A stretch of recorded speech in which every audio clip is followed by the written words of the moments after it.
सब्जी कद्दू ये 4 रुपए किलो था। ये मोटा कद्दू है जरा। सब्जी कद्दू ये 4 रुपए किलो था। ये मोटा कद्दू है जरा।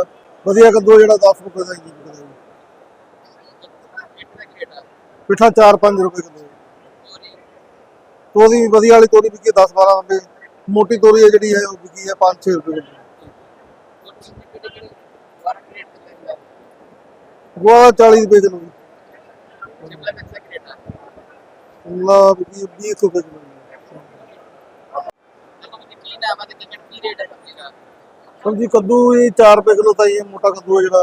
वधिया कद्दू है जरा 10 रुपए का जी बिकदा जी।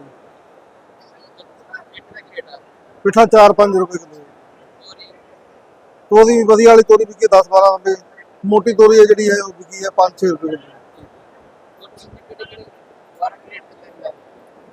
गुआरा 40 रुपए किलो जी। शिमला बिकी 20 रुपए किलो।